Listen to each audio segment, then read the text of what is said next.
like political correctness, which is a kind of a cop-out term anyway, is very hot at the moment. And he is not involved in that world really. Yeah, but isn't he? He's definitely ramping up to meet that. 100%. If he's going to be the baddie, because the goodies aren't noticed, he's going to be the best fucking baddie ever, right? Yeah. Now, what I will tell you is that I have met Morrissey and been out drinking with Morrissey, and I personally don't think he's all there, right? Upstairs. Yeah, okay. He was a lovely fella and fucking got the rounds Because in, your skin was the right colour. but he has been living in a bubble for so long, right? He lives, first of all, he hasn't lived in fucking England and God knows how long. It's probably Is it 25. LA? He lives in Los Angeles, I think, yeah. It's probably like 25, 30 fucking years since that man lived in any way, shape or form. He lived in Dublin more than he lived in London. Crumlin, Right. family are from Crumlin? Yeah, but he had a house here in town. He lived here for years. Did he? Yeah. And he seems, he's taken it under, he won't talk about fucking Donald Trump or American politics, but he'll talk about British politics. And to be completely fair, I think Damon Albarn came out with this there the other day from Blur, saying like the man hasn't lived here in years, and he's dead right. Like he shouldn't be talking about British politics. Like he's a British born man. He's an English born man. He was the child of immigrants from Ireland. Yeah, like he was conceived in Ireland apparently, and like she was pregnant on the boat over. But he shouldn't really. He shouldn't be talking. Morrissey's your problem now, England. Yeah, like he's talking. He's wearing the little trident things with the what's it, UKIP or whatever. I don't even fucking know. UKIP, so whatever. Scummy. I know, but you know what? It's really. You know what? But if he didn't link himself to that, I could almost just ignore it, but I can't ignore it. Yeah, that's what I'm saying. It's impossible to ignore it. But what I'm trying to say. And again, I'm not defending him because he fucked up. He fucked up. Like, you sound like a taxi driver. No, I'm not trying to defend him. I'm not racist. No, but what I can see is I can see the movements of a man who's not 100% upstairs, also hasn't lived in England for so long, and is probably being fed information through these fucking, like, dopey fucking tattooed necked fucking arseholes that he has hanging around him in Los Angeles, and members of his family that come over and stay at his fucking beach house, and they're like, oh, it's going to the dogs, Stephen, it's not, you know, and he's like, it's going to the dogs, and then he's talking about absolute nonsense he knows nothing about. I'm going to prepare my mission statement. Exactly. And then someone says, oh, there's a group called UKIP that are, you know, trying to... You'd love them. I don't know anything about them.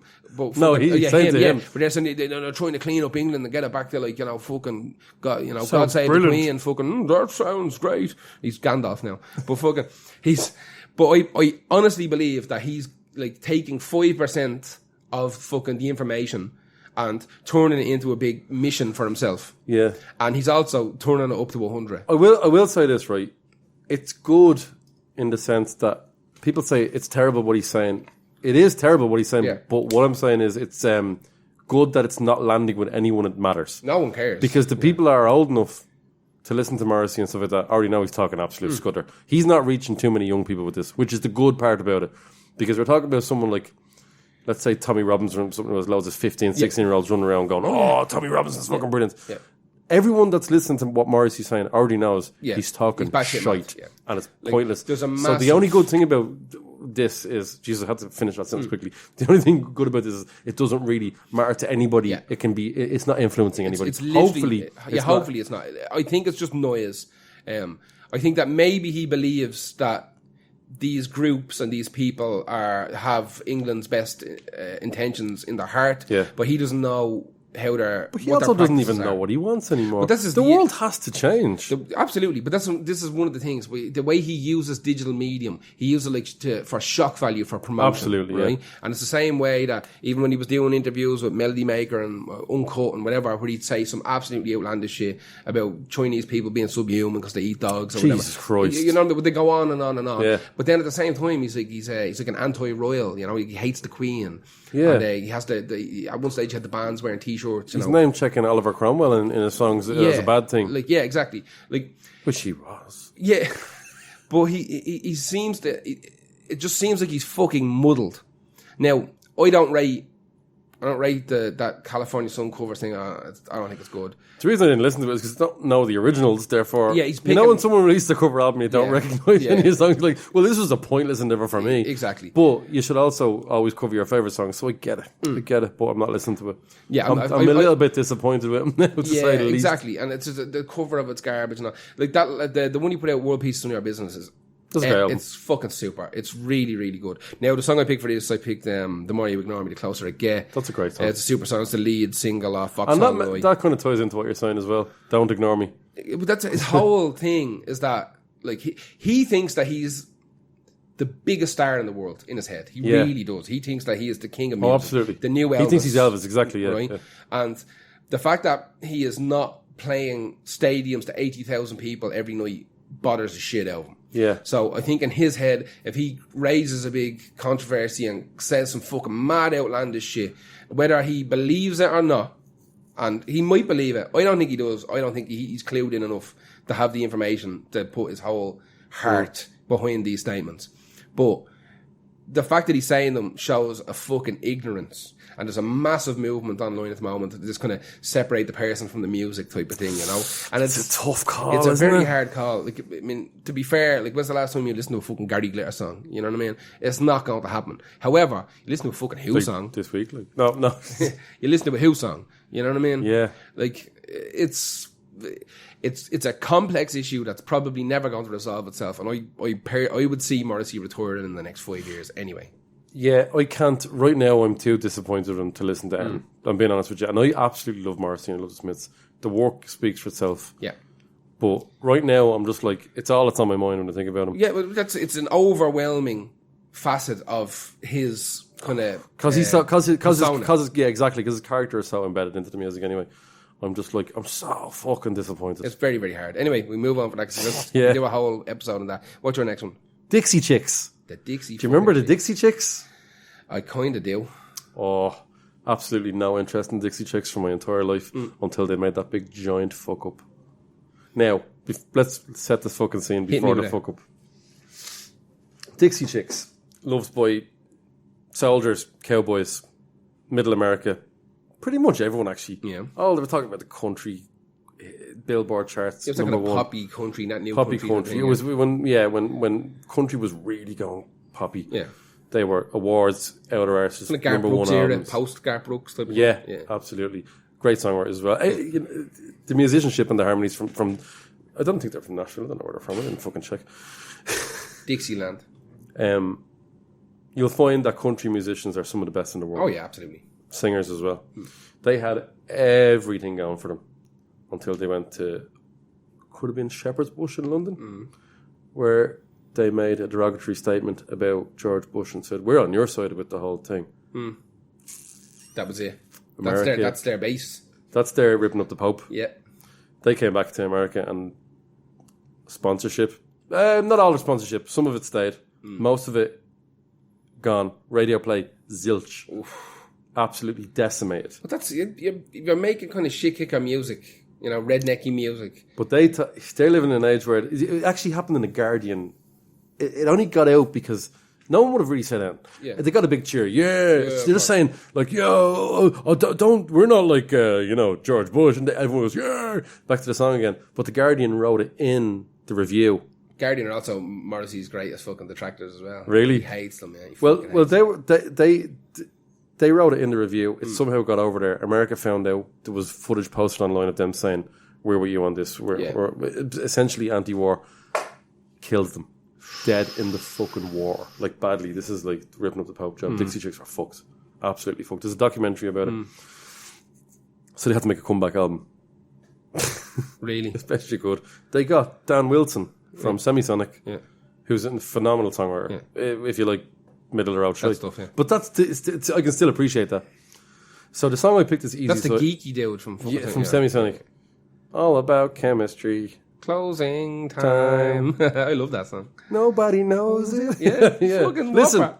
I love Semisonic. I don't care. Absolutely love. I love good songwriting, even if it's shitty and a bit cheesy and a bit like REM for kids, which is what Semisonic were. Pretty much, yeah. So with their help, they Made a black metal album. they made a black metal album.